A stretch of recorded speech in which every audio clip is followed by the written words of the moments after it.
Eso. Buen día, chicos. Buen día, Caro. Hoy día vamos a avanzar 2 temas. Y con esto terminamos la parte de bacteriología general. Y la próxima semana ya entramos a la parte más bonita, a la parte más interesante, donde van a empezar a conocer a las bacterias. Ver qué enfermedades producen, cómo se realiza el tratamiento, cómo se pueden prevenir, cómo es la epidemiología de la infección. Entonces, estos 2 temas de ahora son para terminar el conocimiento de las bacterias. Vamos a hablar de patogenia bacteriana y vamos a hablar de genética bacteriana. Genética de las bacterias. Son 2 temas, el tema 3 y el tema 4. ¿Qué es patogenia? ¿Alguien me puede decir qué es patogenia? ¿Qué es Enfermedad. Ustedes llevan patología, ¿no es cierto? Sí. ¿O no llevan? Y también llevan fisiología. Sí. ¿Qué es patología? Estudio las enfermedades, de lo que no es normal. ¿Y la fisiología? El estudio del funcionamiento normal. ¿No es cierto? Son 2 cosas diferentes. Entonces, patogenia quiere decir, esto es enfermedad. Y genia viene de génesis, origen, ¿no? Todo lo que termina en genia, génesis, es origen. Entonces, ¿qué sería la patogenia? Origen de las enfermedades.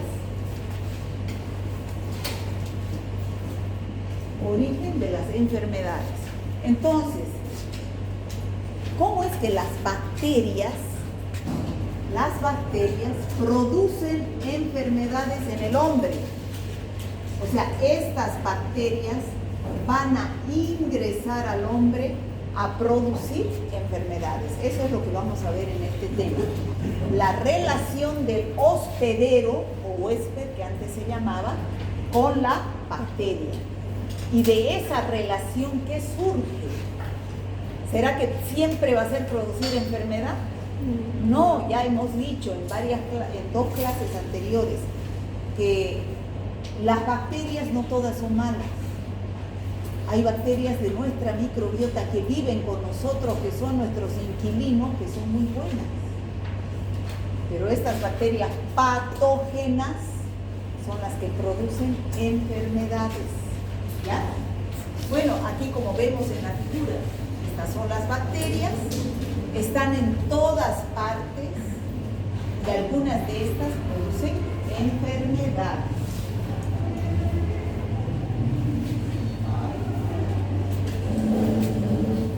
¿Puede cerrarla la puerta, por favor?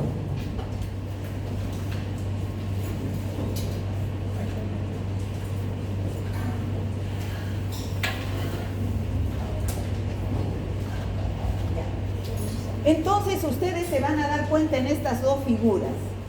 Aquí, en esta figura, hay, ¿qué se puede decir? ¿Hay armonía o hay conflicto? Armonía. Y aquí, conflicto. Fíjense cómo están la guerra. Entonces hay bacterias buenas que conviven con nosotros en armonía, es nuestra microbiota, y hay bacterias malas que cuando ingresan a nosotros producen enfermedades. Esas son las bacterias patógenas. Esta diapositiva les tiene que quedar aquí toda su vida, doctores. Y si no van a estudiar medicina, les sirve para su vida. No todas las bacterias son malas. Unas conviven en armonía y otras producen enfermedades. Es así que vamos a hablar de 3 formas de relación de las bacterias con el hospedero, de acuerdo a lo que surge de esa relación: mutualismo, comensalismo y parasitismo. Estos son los modelos de relación entre el huésped y la bacteria. Mutualismo. ¿Qué es mutual? Beneficio mutuo. ¿Entre quiénes? Entre la ¿De bacteria quién estamos hablando? De del la huésped bacteria y el huésped. y el huésped. Ambos se benefician al estar juntos. Esta, al vivir dentro del huésped, se beneficia porque tiene las condiciones nutritivas, pH, temperatura, humedad y vive feliz. ¿Y este de qué se beneficia que la bacteria viva en mi intestino, por ejemplo, nuestra microbiota? Sintetizan vitaminas, como vitamina K, que sirve para la coagulación, complejo B. Entonces, ambas se benefician. Cuando ustedes escuchen hablar de mutualismo, es beneficio para ambos. Otra relación es comensalismo. Viven juntas, pero la relación es indiferente. ¿Qué significa? Ni te perjudico, ni te beneficio. Indiferente. Las bacterias viven, algunas bacterias viven en el intestino, en la piel, pero viven, no producen daño, ni tampoco producen beneficio. ¿Ya? Y el huésped tampoco, o sea, es indiferente la relación. A eso se llama comensalismo. De ahí viene el término de bacterias comensales. De aquí ustedes tienen que salir sabiendo que es una bacteria comensal. Comensal puede ser microbiota, que vive dentro de nosotros sin producir enfermedad. ¿Ya? Igual, la microbiota está en estos dos modelos, o que produce beneficio o que no produce enfermedad. ¿Ya? En cambio, ¿qué es parasitismo? Ahí hablar de parasitismo son las bacterias que producen enfermedad. Ahí hablamos de qué tipo de bacterias. Patógenas. ¿Ya? Estas son las que producen enfermedades. Bacterias patógenas. Todo el mundo hoy día tiene que saber qué quiere decir una bacteria patógena. Patógena. ¿Sabían ustedes eso? Contéstenme, chicos. Sí. O sea, yo a veces pienso de que ustedes vienen del colegio porque el primer año pasaron de noche, parece, ¿no? Entonces, les pregunto algo, no saben ni la terminología común.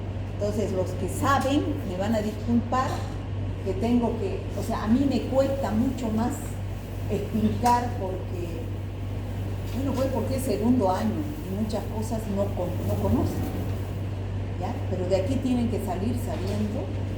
Yo, por ejemplo, enseño en bioquímica, en último semestre, en octavo, microbiología. Pero pues ahí no me cuesta nada enseñar, porque han pasado toda la carrera, ya conocen todos los términos, algunos, ¿no? Otros no, parece que también pasaron de noche. Entonces, no cuesta nada en los últimos, porque ya los docentes piensan que el alumno ha cursado 5 años y que ha aprendido la base. En cambio, aquí estamos en la base, peor con un primer año que no es buena base, ¿no? Al menos eso es lo que me dicen, de que es continuación del colegio, ¿verdad? ¿Es eso? ¿Qué dicen, pues? Los mismos alumnos dicen. ¿Es continuación del colegio o hay exigencia? ¿Hay? Hay exigencia. ¿Verdad? ¿Vienen los profesores? Algunos. Bueno, entonces, ¿qué es parasitismo? Bacterias patógenas que producen enfermedades. Estas no viven con nosotros. Esas nos llegan de afuera. ¿Cómo nos llegan de afuera? Al comer alimentos contaminados o agua contaminada, por ejemplo con salmonela. Nosotros no tenemos salmonela en nuestro organismo como microbiota. Nos llega a través de alimentos y agua contaminada. Los que se respiran, entonces esta es la vía oral, es la vía de ingreso. Los que se respiran es la vía aérea, llamada también o respiratoria. Mycobacterium tuberculosis, Streptococcus pneumoniae, al respirar, VIH, SARS-CoV-2, al respirar. Pero también las bacterias pueden ingresar a través de los ojos por una salpicadura, vía conjuntival. Conjuntival. También las bacterias pueden ingresar a través de una herida, esa se llama vía cutánea. También pueden ingresar a través de una relación sexual, ¿no? Dando lugar a la vía sexual, a través de una relación sexual, produciendo las ITS famosas. También las bacterias, ¿por dónde pueden ingresar? Si una madre está embarazada, por vía congénita, la sífilis, el VIH, el citomegalovirus, la sífilis, vía congénita. También las bacterias pueden ingresar al huésped a través de un vector, la picadura de un mosquito, la picadura de una garrapata, la picadura de una pulga infectada, ¿no? Entonces, esas son las principales vías a través de las cuales ingresan las bacterias al organismo humano y se puede producir infección. Esas son las bacterias patógenas que no viven con nosotros y producen parasitismo.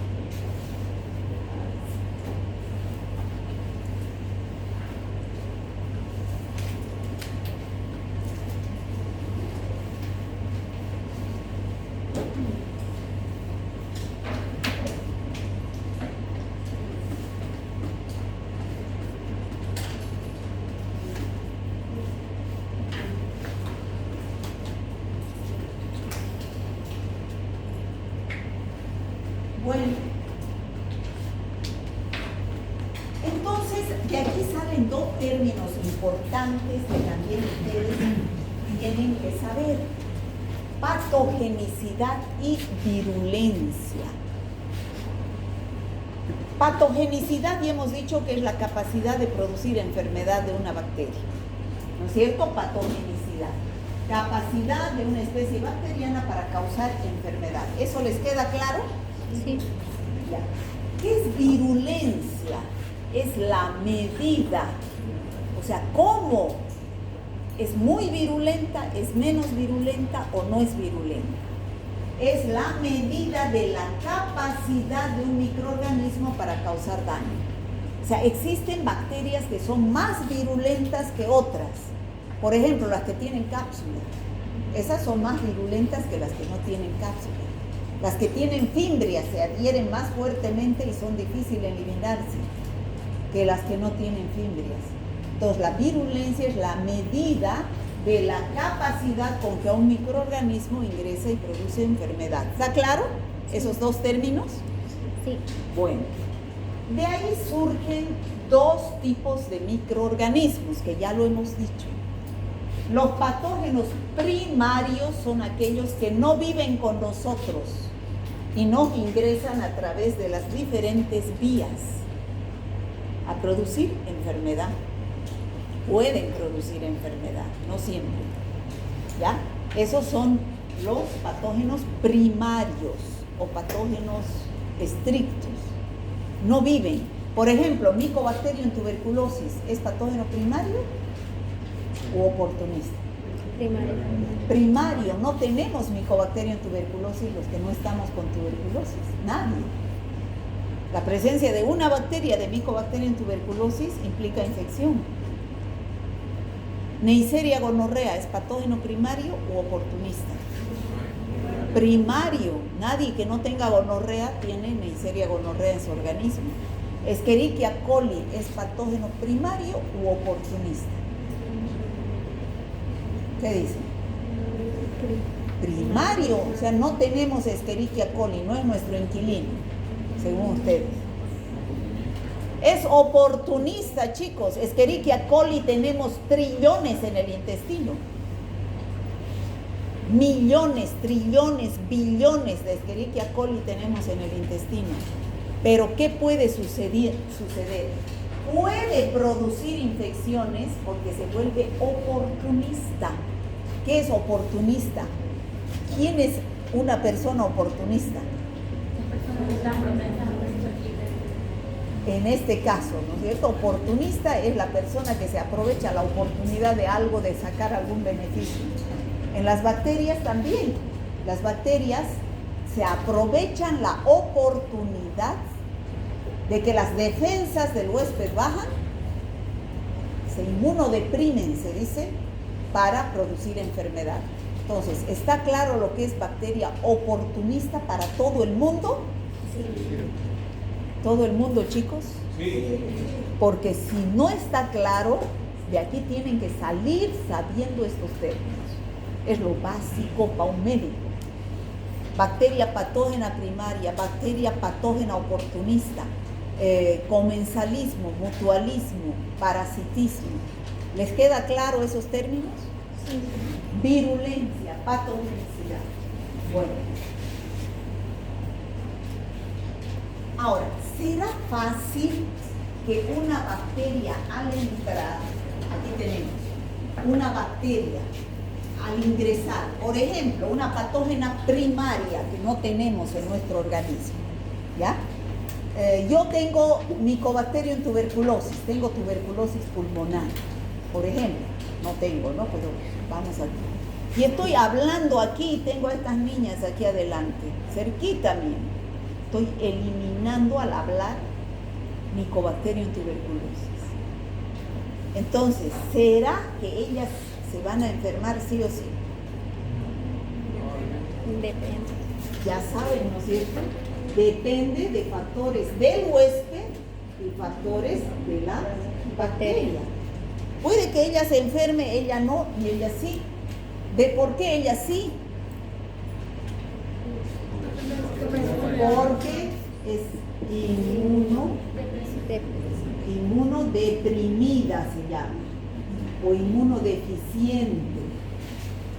En cambio, ella no se enferma porque es inmunocompetente, es el que tiene buenas defensas. Inmunocompetente, buenas defensas. Esos son los factores del huésped que hacen o que uno se enferme o que no se enferme. Ahora, ¿cuáles son los factores de una bacteria?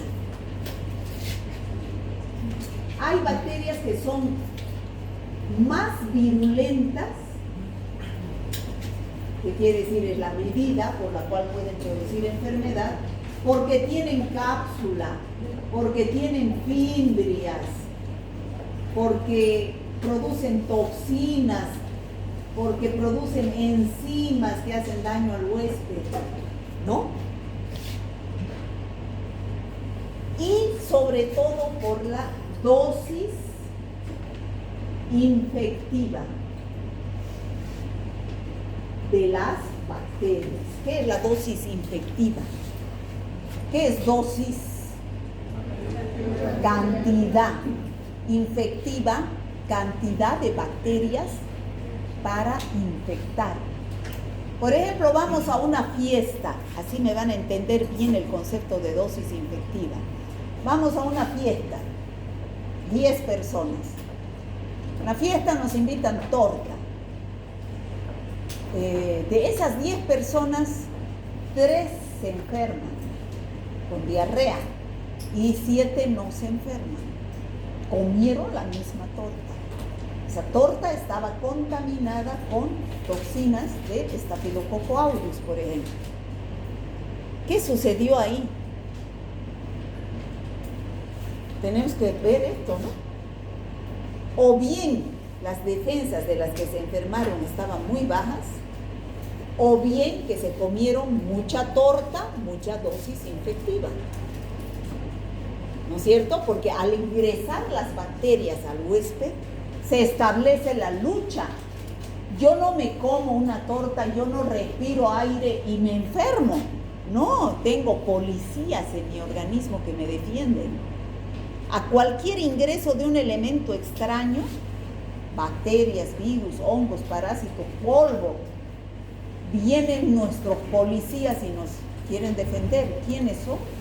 La inmunidad humoral y la inmunidad celular. Inmunidad celular, los leucocitos polimorfonucleares, los macrófagos, que son nuestros policías, vienen y quieren englobar a los elementos extraños, y si los engloban se neutralizan, ¿no? La inmunidad humoral, los anticuerpos, los linfocitos T. Entonces, se establece la lucha, y de esa lucha tiene que haber un ganador. Si ganan las bacterias, ya sea porque son más virulentas o porque son en gran ejército de cantidad, se establece una enfermedad. Pero si no es virulenta la bacteria y comí poquito, vienen mis policías y lo neutralizan y solamente me infecté, pero no me enfermé. Esa es la diferencia entre infección y enfermedad. Infección quiere decir que la bacteria ingresa, pero es neutralizada por mis defensas. ¿Les queda claro eso? Sí. En cambio, si la bacteria entra y gana la batalla a mis defensas, se establece una enfermedad infecciosa. Y ahí aparece la clínica. ¿Qué es la clínica? Los signos y síntomas. ¿Está claro? Entonces, ¿es fácil o es difícil enfermarse? Depende de varios factores que hay que relacionar. A partir de ahora ustedes tienen que saber relacionar. ¡Ay, me ha dado diarrea! Seguramente, ¿qué has comido? Comí un asadito allá, ¿no? Entonces, pero yo también comí eso, ya no es eso. Yo también comí, a mí no me hizo nada.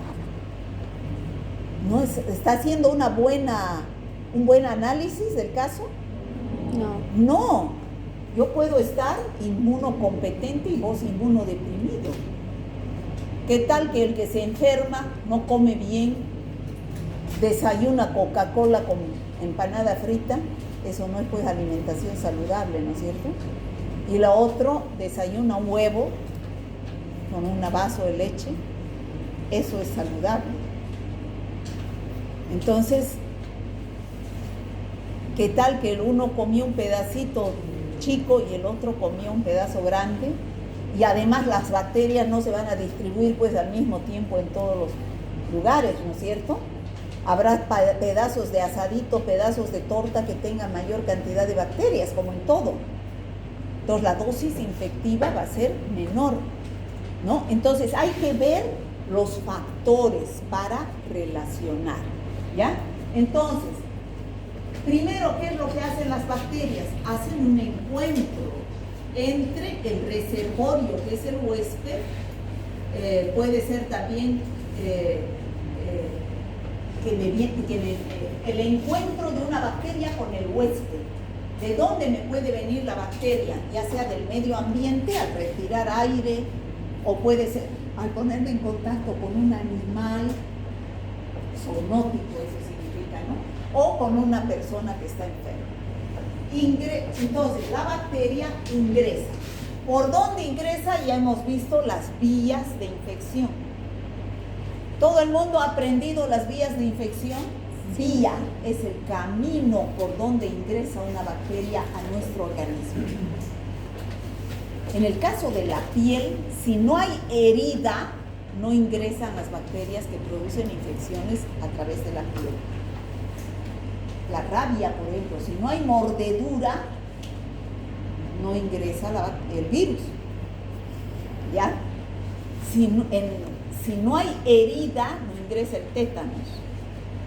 ¿Ya? Esa es la vía cutánea. Entonces, ingresan las bacterias, se establecen en algún lugar.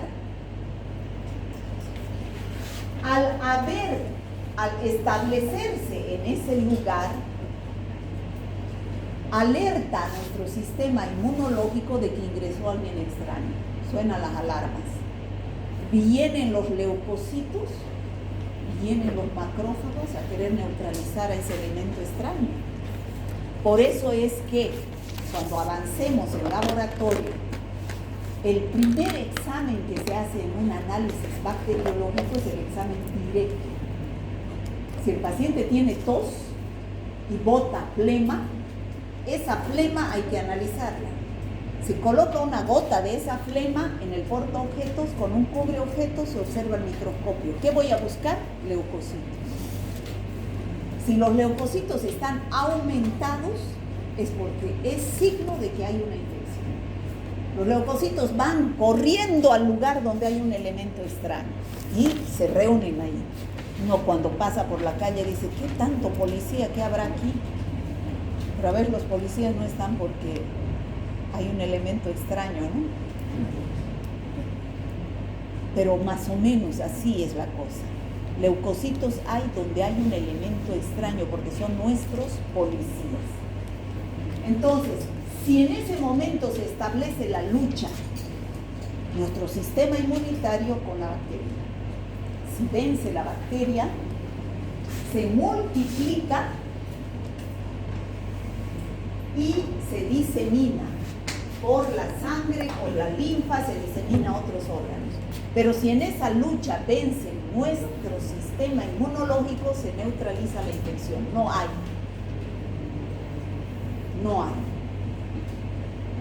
No se manifiesta clínicamente. Es un paciente infectado, pero no enfermo.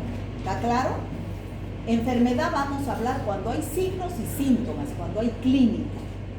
Infección vamos a hablar cuando da el análisis positivo, pero yo no tengo nada. Ese es un paciente infectado.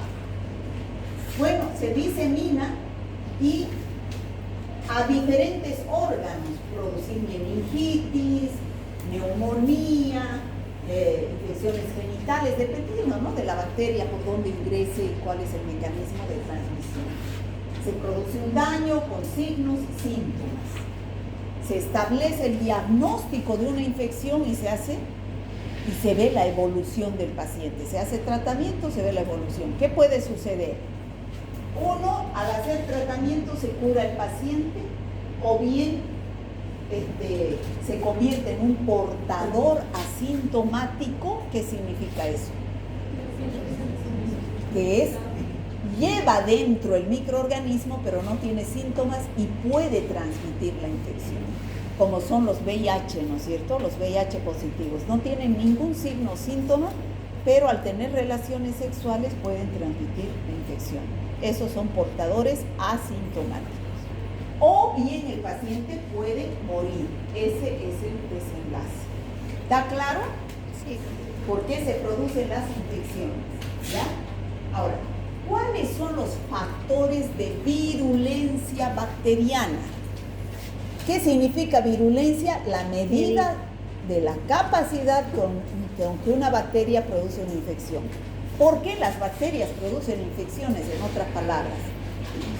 Porque tienen adhesinas, que son las fimbrias, el glicocális, por las cuales se adhiere, ¿no?, a las células a las cuales infectan, porque produce toxinas. Hay bacterias que vamos a empezar a avanzar la próxima semana que producen toxinas, y esas toxinas producen daño en los tejidos del huésped, o porque producen enzimas que degradan los componentes de la matriz extracelular, como por ejemplo las colagenasas degradan el colágeno, las hialuronidasas degradan el ácido hialurónico, facilitando la propagación a través de los tejidos. Y la evasión inmunitaria, ¿qué significa eso? Que son bacterias que evaden las defensas. ¿Por qué? Porque tienen cápsula. Hemos dicho cuál es la principal función de las bacterias que tienen cápsula. Acción antifagocitaria. Evita la fagocitosis. Entonces, evasión inmunitaria. Mecanismos sofisticados como cápsulas protectoras que evaden los macrófagos. Entonces, estos son los factores de virulencia a través de los cuales las bacterias pueden producir enfermedad. ¿Está claro, chicos? De cada una de las bacterias a partir de la próxima semana vamos a ir viendo cuál de estos mecanismos tiene para producir enfermedad. Por ejemplo, el Staphylococcus aureus produce una enzima llamada exfoliatina y produce en los lactantes el síndrome de la piel escaldada, donde la piel se sale a pedazos, ¿ya? Debido a esa toxina que produce. Bueno, aquí por ejemplo vamos a ver a la salmonela. ¿Han escuchado hablar de la salmonela? ¿Cómo es que produce la infección la salmonela? ¿Por dónde ingresa la salmonela? Por vía oral y produce diarrea, gastroenteritis. ¿Saben lo que es gastroenteritis? Gastro, ¿qué es? Estómago. Enteritis es intestino.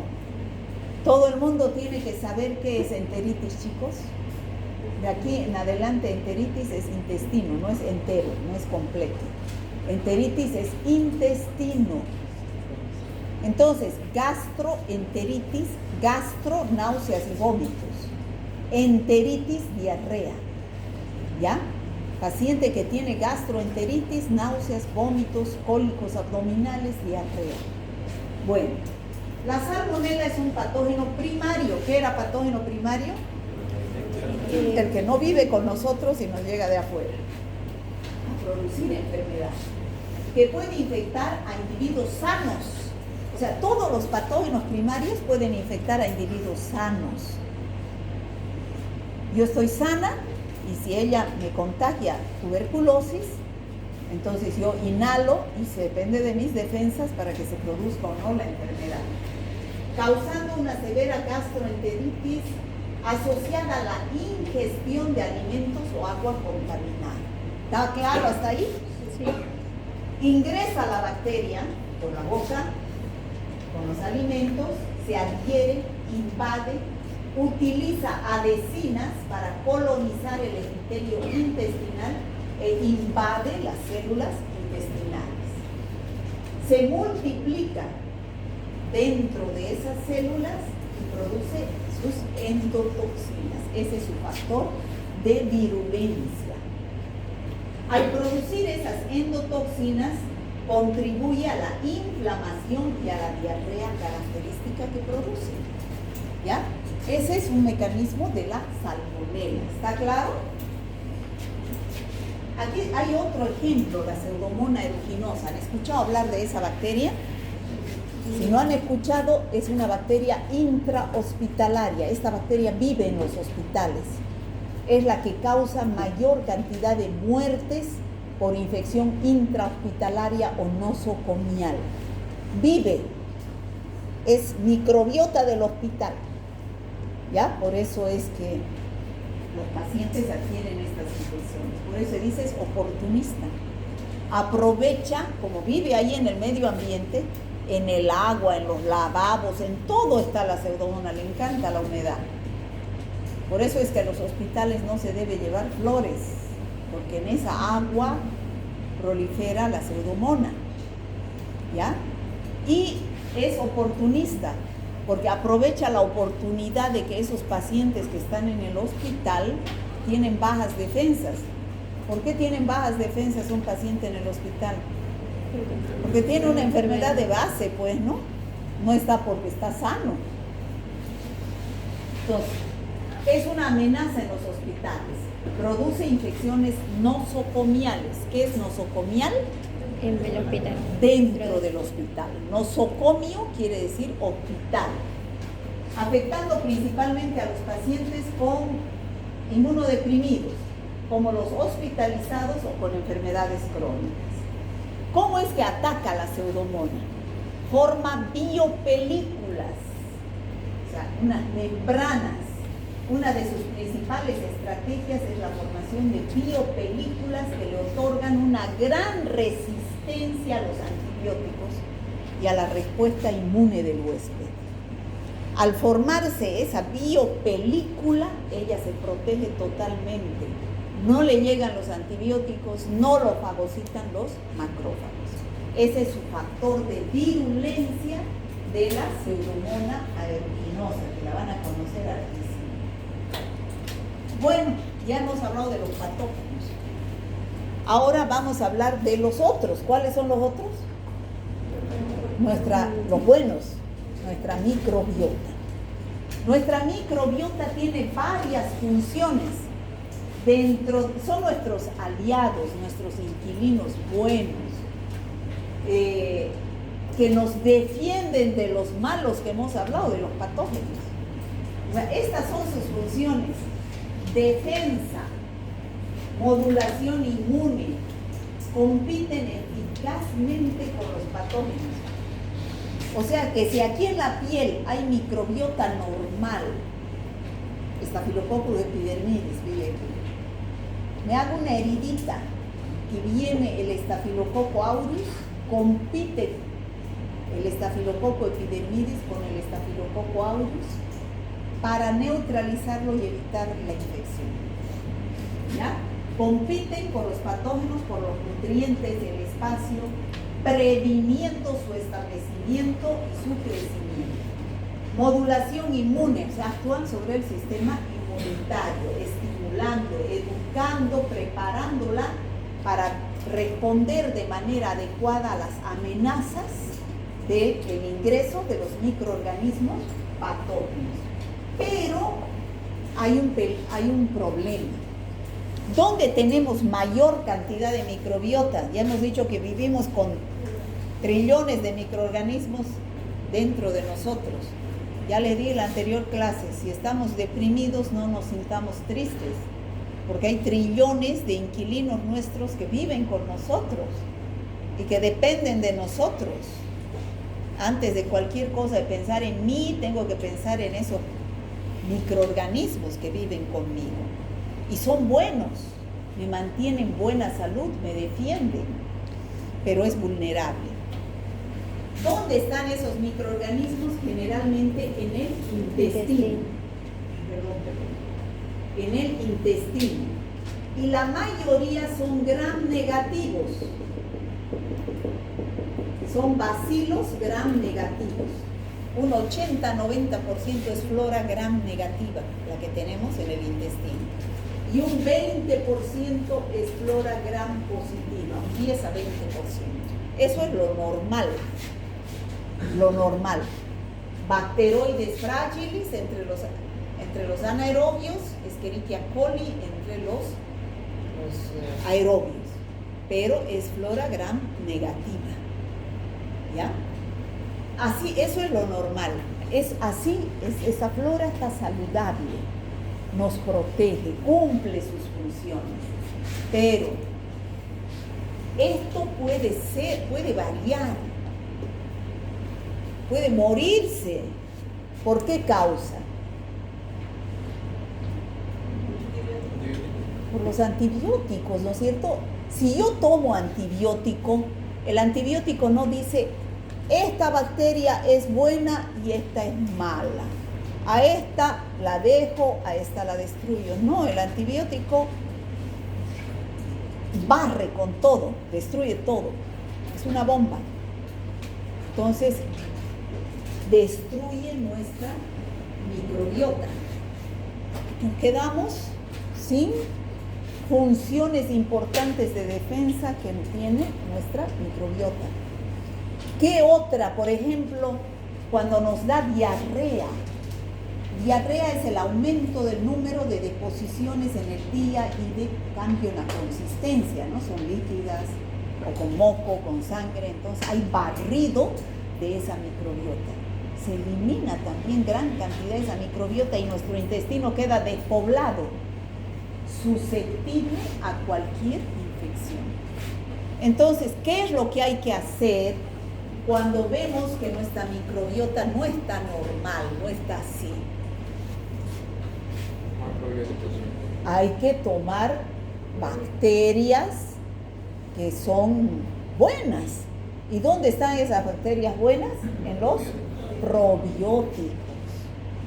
Los probióticos. Hay probióticos en cápsulas, en polvos, en todo. ahora están de moda, ¿no? Los probióticos. Y hay también probiótico natural. ¿Cuál es el natural que yo me puedo hacer y tomar todos los días? El kefir. ¿Conocen? Tomen kefir, chicos. En el desayuno, en ayunas, en vez de comer empanada frita y Coca-Cola, una copita de kefir, ¿cómo va a agradecer su intestino? En cambio, al tomar Coca-Cola y empanada frita, lo están inflamando a su intestino, ¿no? Bueno, esa es nuestra microbiota. Tenemos que mantener felices a esa microbiota. ¿Ya hemos visto cuál es la importancia de esta microbiota? Fíjense, ¿cuál es la hormona de la felicidad? La serotonina, ¿no es cierto? Entonces depende de nuestra microbiota. Se dice que el intestino es el segundo cerebro del organismo humano. Tenemos el intestino en buenas condiciones con nuestra microbiota bien, muchas enfermedades se solucionarían, ¿ya? Eso está en boom, eso es lo actual. ¿Cuál es la importancia de nuestra microbiota? Ayuda a digerir los alimentos y absorber nutrientes. Regula el sistema inmunológico y previene enfermedades. Produce vitaminas y hormonas esenciales. Influye en nuestra mente y comportamiento. Ayuda a mantener la salud de la piel y las mucosas. Díganme, ¿es bien o no es bien? De repente ustedes son jovencitos, todavía no se dan cuenta, tienen buenas defensas por la misma fisiología de la edad que tienen, no se enferman. Pero uno aprende a valorar eso cuando empiezan a aparecer los achaques. Entonces empieza a tomar vitaminas, a tomar probióticos, a tomar kefir. Entonces, ¿no? Entonces ahí uno ve qué desórdenes ha tenido en su vida.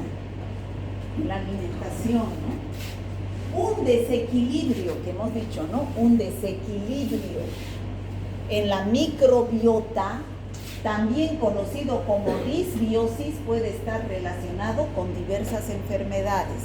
O sea, cuando hay desequilibrio, cuando no hay predominio de gram negativos sobre los gram positivos en nuestro intestino, se llama disbacteriosis o llamado también disbiosis.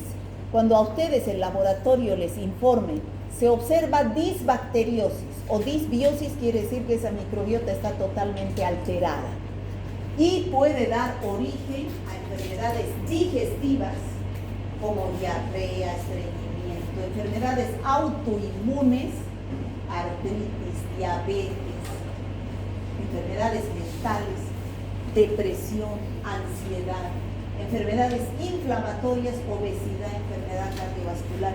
O sea, para decir esto, o sea, son investigadores que han relacionado la microbiota intestinal con pacientes que tenían esas enfermedades y realmente han visto que la microbiota intestinal es el segundo cerebro, ¿no? Bueno, para mantener esta microbiota saludable, ¿qué se recomienda? Consumir una dieta rica en fibra y nutrientes. No comer alimento chatarra, lo que tiene fibra, porque ese es el prebiótico para las bacterias. ¿Qué es prebiótico? El alimento para las bacterias, para los probióticos. Evitar el uso excesivo de antibióticos, ya hemos dicho. En manos de ustedes, futuros médicos, está los antibióticos. No usar en forma indiscriminada, porque sabemos que destruye al bueno y al malo. No vayan a las farmacias a automedicarse, ¿ya? Practicar una buena higiene y evitar el estrés. El estrés es el origen de muchas enfermedades. Produce inmunodepresión, ¿no? Y considerar la suplementación con probióticos y prebióticos. Yo me suplemento con probióticos. Yo todos los días tomo mi kefir y también tomo mi probiótico. Porque ya he estudiado, ¿no? Ya he visto que es importante. Todo curso que hay de probióticos yo me meto. Eso es lo que más quiero aprender porque es el boom ahorita. Algunos médicos dicen que se resisten a eso todavía.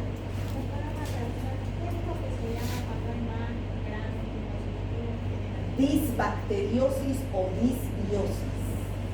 ¿Ya? Ahora, ¿dónde existe mayor cantidad de esa microbiota? Intestino grueso. Ese es el lugar donde mayor cantidad tenemos. 10 a la 11 a 10 a la 12, o sea, 10 con 11 ceros. ¿Qué bacterias? Esto ya lo vamos a ver en la práctica. El tema siguiente de la práctica de la próxima semana es microbiota. En el ilion distal, del duodeno y ayuno, y el que menos tiene es el estómago. Ya, esas son las bacterias, y estas, llenas de estas bacterias son los probióticos, ¿no? Entonces, en conclusión, ¿qué podemos decir al hablar de las bacterias buenas y las bacterias malas? Que debe haber un equilibrio para mantenernos sanos, ¿no? La enfermedad infecciosa surge cuando la virulencia bacteriana logra superar las defensas del huésped. ¿Estamos de acuerdo? Chicos, esta es la conclusión de lo que he hablado hasta ahorita. Un delicado balance que puede inclinarse en cualquier dirección puede ocurrir una enfermedad. Comprender a fondo esta intrincada interacción es fundamental para el diagnóstico del desarrollo de estrategias de prevención efectivas y la implementación de tratamientos adecuados. Es importante entender esto, el equilibrio entre las bacterias buenas y las defensas, y las malas, perdón. Para ustedes, futuros médicos, el conocimiento de la patogenia es una piedra angular en su formación para combatir las enfermedades infecciosas que se producen al ingresar estas bacterias por las diferentes vías de ingreso, ¿no? Bueno, a ver, cuestionario. Contesten. ¿Qué modelo de relación se define como una interacción de beneficio mutuo entre ambas partes? Mutualismo. Las bacterias que coexisten en el huésped sin causarle daño ni dar beneficio se encuentra en comensalismo. ¿Cuál es un ejemplo de beneficio vital aportado por la microbiota? Síntesis de vitamina K. Las bacterias del intestino producen vitamina K. La capacidad intrínseca de una especie bacteriana para causar enfermedad en un huésped, ¿qué se denomina? Patogenicidad. Esa es la capacidad de producir enfermedad. ¿Y qué es virulencia? La medida. Es la medida, el inciso B, de la capacidad de un microorganismo para causar daño. ¿Se entiende la diferencia entre esos dos términos? Sí. Uno es la capacidad de producir enfermedad y la virulencia es la medida con la cual se produce esa enfermedad. No, se produce la enfermedad, pero no todas en la misma medida. Hay más virulentas y hay menos virulentas. ¿Qué significa dosis infectiva? La cantidad de bacterias. ¿A, B o C? C. C. Es la cantidad de bacterias para infectar al huésped. Dosis infectiva. En cambio, la cantidad de bacterias para matar al huésped se llama dosis letal. Cuando uno se envenena, dicen, ¿no? Tomó una dosis letal, que produjo la muerte.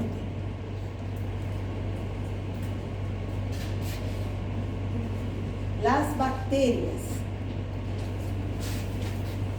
capaces de causar en enfermedad en individuos sanos, ¿cuáles? Patógenos primarios. En individuos sanos. Nos comemos, estando aquí en clases, una hamburguesa mal cocida que tenga salmonela. ¿Cuál es el paso de la patogenia donde la bacteria se une a los tejidos resistiendo los sistemas inmunológicos? Establecimiento. Se establece ya la bacteria y de ahí se disemina. ¿Cuál es la característica clave? Hemos visto un ejemplo de salmonela como patógeno primario. ¿Cuál de esos cuatro? La B. ¿Solo infecta a pacientes hospitalizados? No. ¿Su pared celular contiene endotoxinas que contribuyen a la diarrea? Sí, ese es su factor de virulencia. No utiliza adhesinas. ¿Es parte de la microbiota normal del estómago? Nada que ver, nadie tiene salmonela. Nadie que está sano. Ahora, ¿qué estrategia utiliza? Este es el ejemplo de la pseudomonas para producir infección. ¿Cuál es? Formación de biopelículas. Formación de biopelículas. Se forma una película alrededor y evita que vengan los antibióticos y los macrófagos, por eso es intrahospitalaria. ¿Qué región del cuerpo posee la mayor densidad de microbiota? El intestino grueso, colon. El intestino grueso, el colon. ¿Cuál es la recomendación para mantener una microbiota saludable? ¿Cuál de esas cuáles? Uso de probióticos. Uso de probióticos y prebióticos. A ver, según la conclusión, ¿qué dice? Conclusión. La conclusión del documento, ¿cuándo surge la enfermedad infecciosa? Logra superar las defensas. Cuando la virulencia bacteriana logra superar las defensas del hueso. Bueno, eso sería el tema de patogenia. Ahora vamos a ver el tema de genética, que es cortito. Pero si ustedes no me atienden, no me van a entender.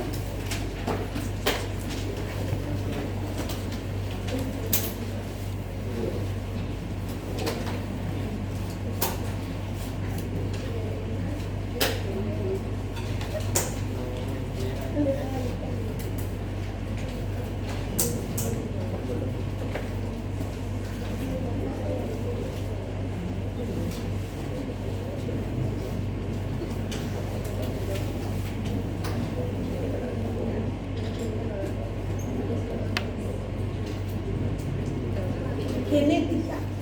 A ver, chicos, hablemos de genética. ¿Qué es para ustedes la genética? ¿Nosotros, seres humanos, tendremos genética? Sí. Sí, ¿no es cierto? Tenemos Sí. genética en nuestros genes. ¿Y los genes se miran? ¿Se ven a simple vista? No. No. Por ejemplo, ¿cómo podemos saber si en un accidente cómo se identifica a una persona que ha sufrido un accidente y se ha quemado, está irreconocible? Por estudios de genética, viendo su ADN, ¿no es cierto? ¿Cómo podemos saber que ese es el padre de un hijo? Por estudios de ADN también, ¿no? Eso es genética. Y las bacterias también tienen genética. Son características genéticas que están en su genotipo. ¿Y dónde está el genotipo de las bacterias? En esta parte. ¿Qué es esto? El nucleoide. Si nosotros sacamos un pedacito de este nucleoide, que es un filamento de ADN, está constituido por dos cadenas de ADN. Así está constituido el núcleo. ¿Y qué es lo que tiene esas cadenas de ADN? Bases púricas, adenina, guanina, citosina, timina, bases pirimidínicas. Adenina, guanina, citosina, timina, adenina, guanina, citosina, timina. Eso es la constitución del núcleo, que es ADN cromosómico, es el cromosoma bacteriano. ¿Cuál es el cromosoma bacteriano? El nucleoide. ¿No es cierto? ¿Está claro eso? Sí. Ahí está la genética de la bacteria. Pero también existe en algunas bacterias. Todas las bacterias tienen nucleoide, pero no todas las bacterias tienen estas estructuras, que son los plásmidos. ¿Y qué son los plásmidos? El material extracromosómico. O sea, fuera del núcleo, pero también es ADN. ¿Y tener plásmidos es bueno o es malo? Eso me lo van a decir después que avancemos. ¿Ya? La misma pregunta les voy a hacer. Entonces, ¿cuáles son las competencias que ustedes tienen que adquirir en esta clase? Comprender la organización del material genético. ¿Cómo se está distribuyendo el material genético de la bacteria? Explicar los mecanismos de transferencia genética. O sea, esta bacteria tiene material genético. Tiene esto, lo mismo. Esta bacteria va a dar lugar a dos células hijas exactamente iguales. Al decir exactamente iguales, tienen su mismo material genético. Pero con el tiempo, estas bacterias pueden cambiar. Si se mantiene tal como nació la bacteria con su mismo material genético, se llama bacteria salvaje. No ha salido de la selva, todavía está salvaje, está intacta, está virgen, pero no cambió. Pero con el tiempo, las bacterias pueden cambiar, igual que los seres vivos. Y entonces sufren cambios en su material genético. Sufren cambios. Esos cambios en su material genético aquí pueden deberse a mutaciones o a transferencia genética. Mutaciones o transferencia genética. Mutaciones, ¿qué significa? Que esta bacteria ha cambiado su material genético por acción de mutágenos. No se mantiene salvaje, sino que ha cambiado. Ya es otra. En cambio, transferencia genética quiere decir que una bacteria o un virus transporta material genético de una célula dadora a una célula receptora. ¿Está claro, chicos? Vamos a explicar ahora esto, pero yo lo que quiero que me entiendan en líneas generales es lo que vamos a hablar. Diferencia entre mutaciones y su impacto clínico. O sea, ¿para qué vamos a aprender esto? ¿Qué impacto tienen ustedes que están estudiando medicina? Relacionar la genética con la resistencia. Este es el origen de la resistencia, que las bacterias cambian su material genético. Que las bacterias, esta bacteria salvaje, si yo me infectaba con esa bacteria salvaje antes, me daba una neumonía con Streptococcus pneumoniae, me podían poner penicilina, pero con el tiempo esa bacteria salvaje ha mutado, ha cambiado su genética, ya sea por mutación o por transferencia, y se ha vuelto resistente, ha adquirido genes de resistencia a la penicilina. ¿Se ha vuelto mala? Ya no puede hacerme tratamiento con penicilina. Tengo que buscar otro antibiótico de mayor impacto, de mayor gamma. ¿Y eso es bueno o es malo? Malo. Es malo, pues, porque va a haber un momento en que yo me enferme con una enfermedad más grave y no tenga que antibióticos darme porque soy resistente a todo. ¿Ya? Es mejor ser sensible a la penicilina que al imipenem, que es uno de los últimos. ¿Ya?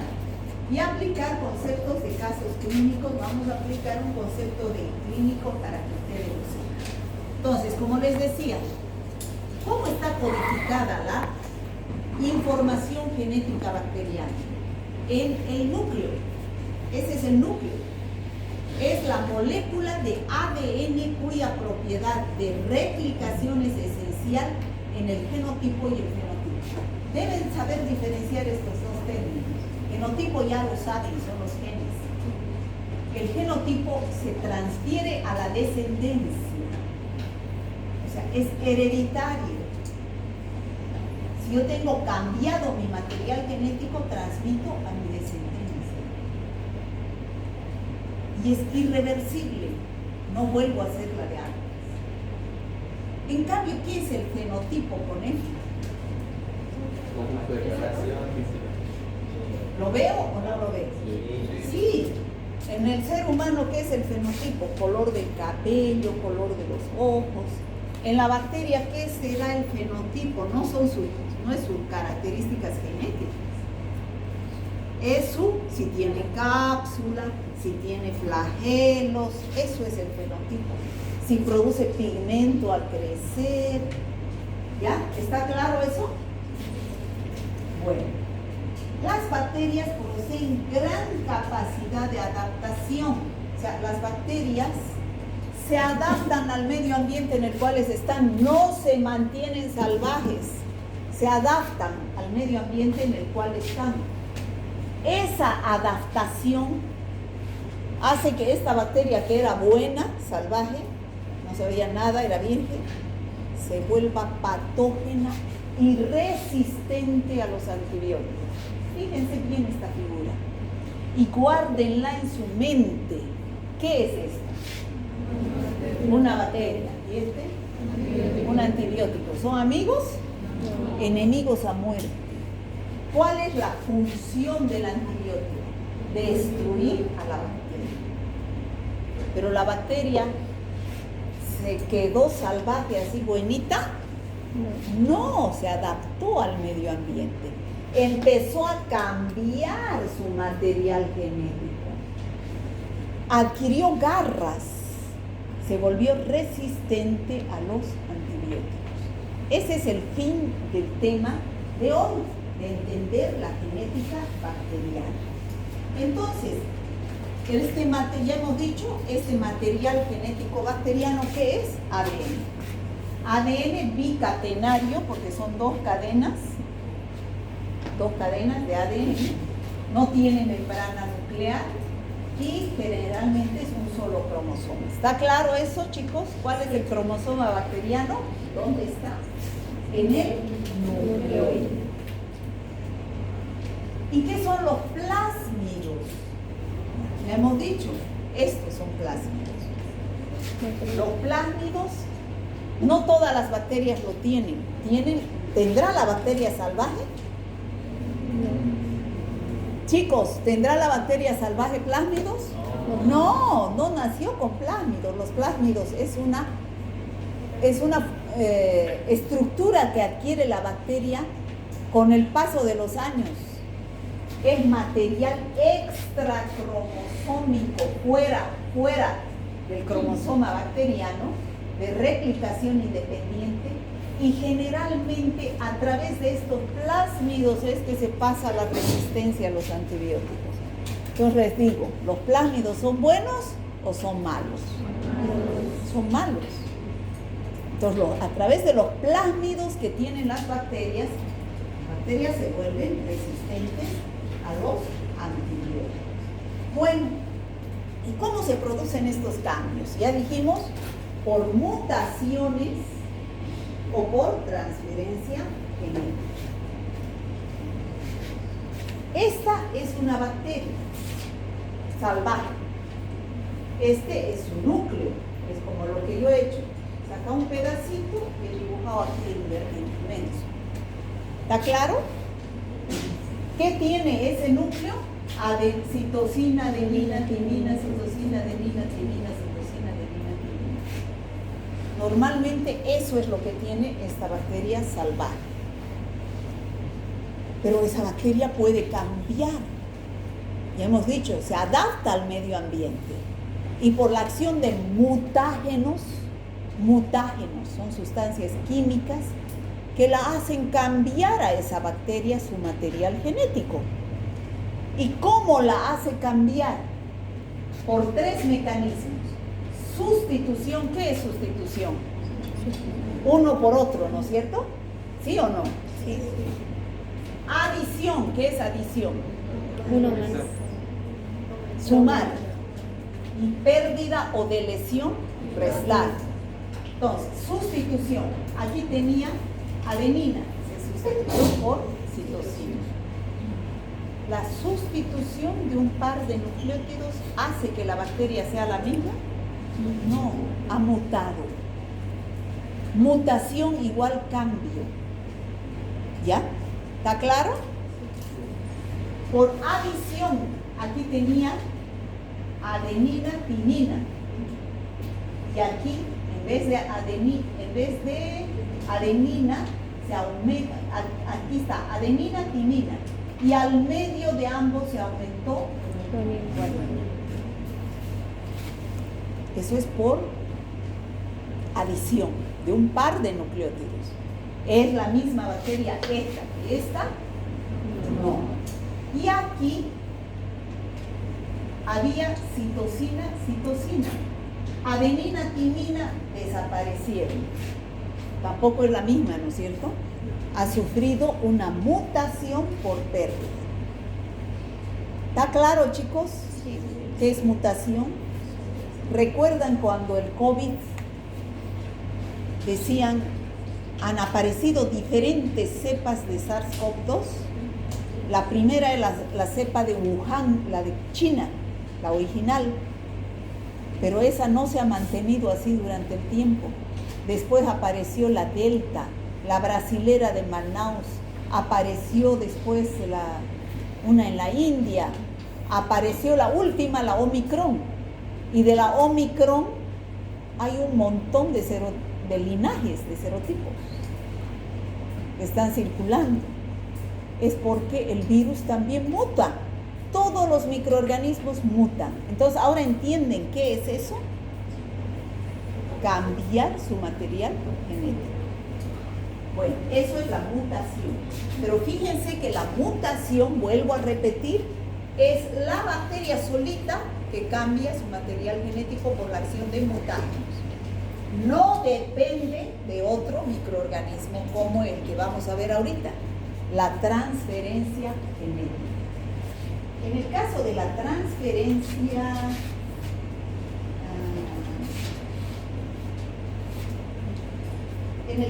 transferencia genética, fíjense, es una bacteria donadora y una bacteria receptora.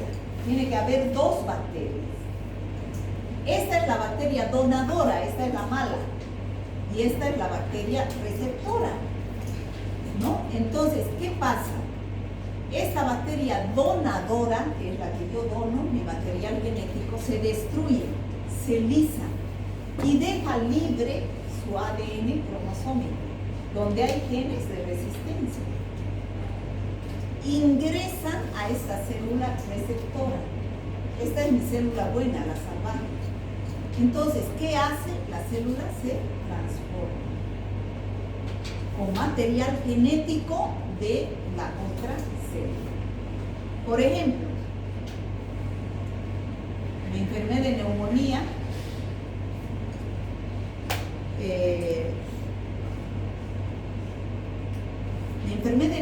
con Streptococcus pneumoniae. Si yo hubiera enfermado de neumonía solo con esta bacteria, me podían dar penicilina, porque es una bacteria salvaje. Pero cuando me enfermo con esta bacteria que ya está transformada, o con esta bacteria que es la mala, tiene ya genes de resistencia. Ya no me pueden dar penicilina porque no me hace nada. ¿Está claro? Material genético de una célula donadora queda libre en el medio ambiente y ingresa a la célula receptora y adquiere nuevo material genético. ¿Está claro? Sí. ¿Qué sucede en la transducción? Es el otro mecanismo de transferencia genética. Aquí está la célula donadora. Bueno, esta es la bacteria. Viene un fago. ¿Qué es un fago? Un bacteriófago. Es un virus, este es un virus que infecta a una bacteria, ingresa a una bacteria. Este virus también tiene material genético, tiene ADN o tiene ARN. Entonces, este virus deja el material genético de él A través del virus hay transmisión de material genético y la célula receptora cambia su material. ¿Está claro? ¿Se entendió? Sí. A través de un bacteriófago. ¿Qué es un bacteriófago? Es un virus que infecta a una bacteria dejando material genético extraño. Y lo más común, ¿cuál es? La conjugación. Se ponen, aquí tenemos la célula donadora que tiene plásmidos. Y aquí tenemos una célula receptora, fíjense, buenita, no tiene plásmidos, no es resistente. ¿Qué hace la célula? Se pone en contacto, juntitas se ponen las dos, la buena y la mala, a través de sus pilis o fimbrias, cumplen la función sexual, transmisión de material genético. Y entonces, ¿qué sucede? La célula receptora adquiere genes de resistencia y aquí tenemos a 2 con plásmidos. Y aquí solamente teníamos a 1 con plásmidos. ¿Está claro? Sí. ¿Chicos? ¿Han entendido las 3 formas de transferencia genética? La una, en todas, en las 3, hay intercambio, no intercambio. Transferencia. Llevar material genético a una célula salvaje. ¿Ya? Por transformación es cuando la célula mala, no sé, no me gusta hablar así con términos comunes, ya, pero para que me entiendan, no sé qué. La célula resistente, la bacteria resistente, deja su material genético en el medio ambiente, se destruye. Y entonces capta la célula buena, la salvaje, y adquiere ya una bacteria transformada con material genético. En el caso de la transducción es un bacteriófago, un virus que deja material genético en una célula salvaje y la mantiene y la transforma, ¿no?, en célula resistente. Y en el caso de la conjugación hay intercambio entre 2 células diferentes a través de los pilis o fimbrias. ¿Ya? Entonces, fíjense, ¿cuál es la importancia? Aquí tenemos a la bacteria. ¿Cuál es la importancia en ambos casos? Que las bacterias pueden adaptarse, aparece la resistencia a los antibióticos y las bacterias tienen variabilidad antigénica. Repitiendo, transducción a través de plásmidos, bacteria buena, ingresan los virus y se convierte en bacteria resistente. Y la transformación, material genético de la bacteria que queda libre en el medio ambiente e ingresa a la célula, transformándola. Y conjugación a través de los filis o fimbrias, intercambio de material genético. ¿Está claro ahora? Sí. Bueno, ¿qué más? Ya les dije que con el tiempo las bacterias pues adquieren material genético. Al adquirir material genético de otra bacteria o por mutación, esta bacteria pues se vuelve resistente, ¿no es cierto? Ya no es la misma que la de antes, ¿sí o no? Y al volverse resistente, ¿qué es lo que sucede? Por varios mecanismos se vuelve resistente la bacteria. Esa bacteria adquiere material genético de otros y se vuelve resistente. 1. ¿Por qué se vuelve resistente? Porque forma bombas de flujo. Ese es un mecanismo. ¿Qué significa? Yo tengo la bacteria, viene el antibiótico, quiere penetrar, pero la bacteria forma bombas de flujo. Lo expulsa al antibiótico y no lo deja entrar. No lo deja entrar cuando adquiere esos genes de resistencia. Ese es un mecanismo. Bombas de flujo. ¿Está claro? Eso hay un tema en su guía que es mecanismos de resistencia. Solo les estoy adelantando. Otro Otro mecanismo por la cual la bacteria se vuelve resistente cuando adquiere material genético es que produce enzimas. O sea, esta bacteria adquirió material genético y empieza a producir enzimas. Por ejemplo, las penicilinasas.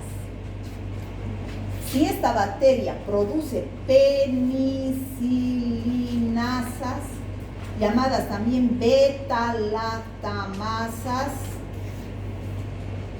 ¿qué función tienen esas penicilinasas? Destruir a la penicilina, destruir a todos los antibióticos beta-lactámicos. No me pueden dar ninguno de esos antibióticos porque yo lo mato al antibiótico.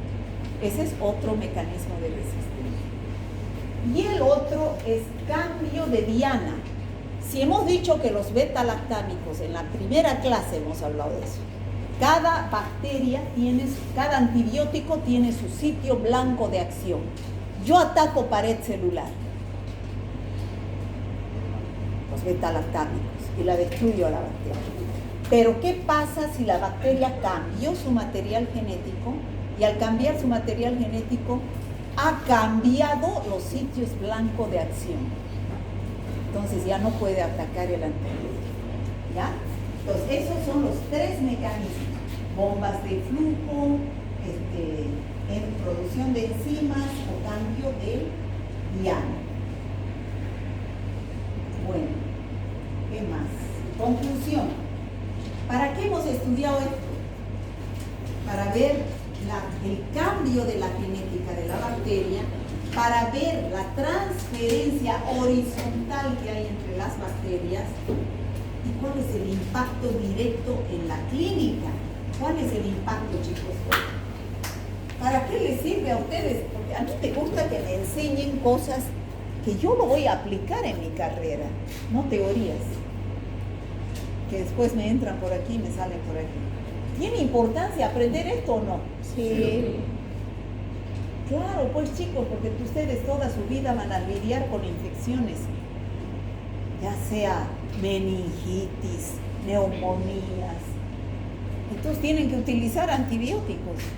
Entonces, si no se curan sus pacientes, es porque pues las bacterias han adquirido mecanismos de resistencia, ¿no? ¿Y por qué han adquirido mecanismos de resistencia? Porque han cambiado en su genética. Aquí hay un caso clínico donde van a entender un poco mejor.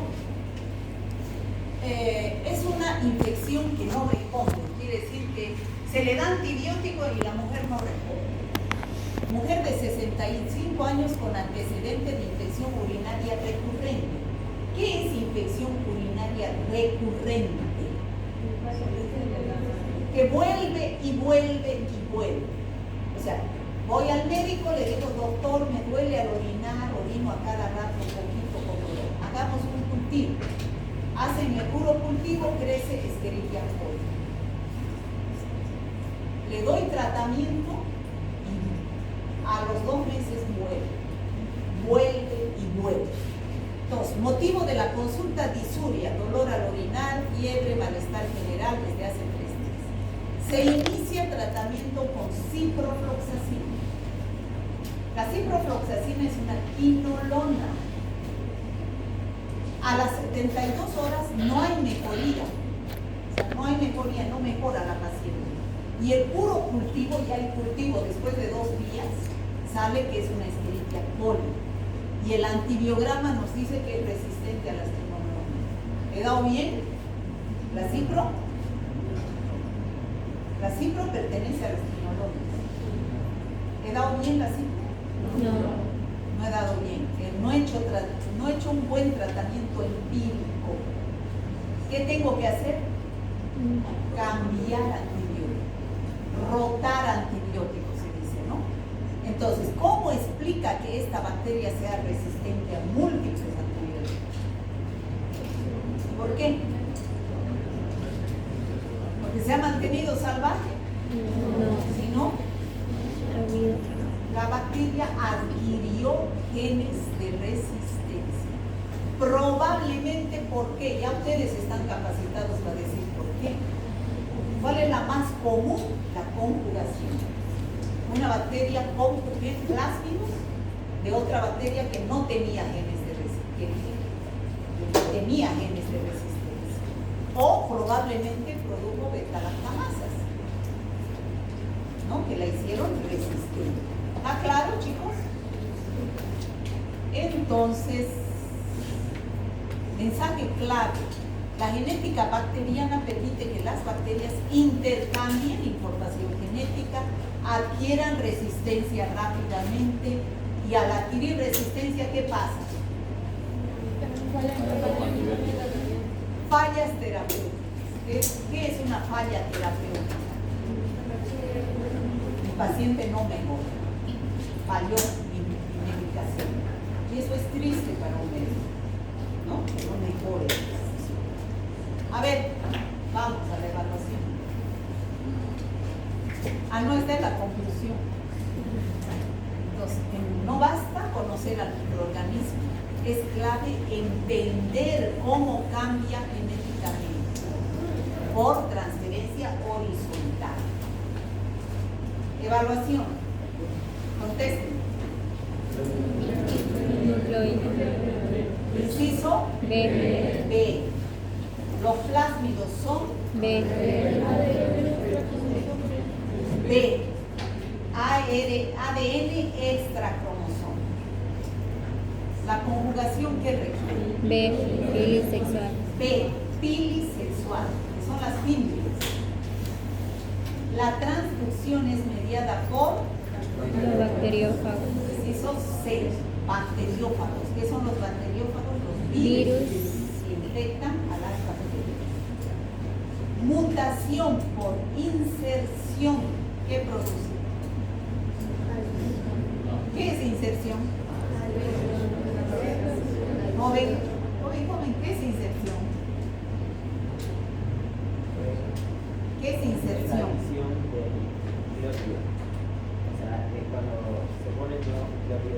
Eso, se adicionan nuevos nucleótidos, ¿no es cierto? Adición de nucleótidos. Ahora, ¿este es falso o verdadero? Falso. La bacteria sí puede intercambiar material genético, ¿no? ¿Los plásmidos pueden portar resistencia? Verdadero. Entonces, en conclusión, tercera vez que les pregunto, ¿los plásmidos son buenos o son malos? Malos. Gracias a ellos, las bacterias se vuelven resistentes y cada vez tenemos menos opciones de tener antibióticos para combatir las infecciones. La transformación requiere contacto celular. Falso. La transformación no es por contacto, es por ADN libre que queda en el medio. Dos mecanismos de transferencia genética. Transformación y Ya pues díganme cuáles son dos. transformación y transducción. y Conjugación.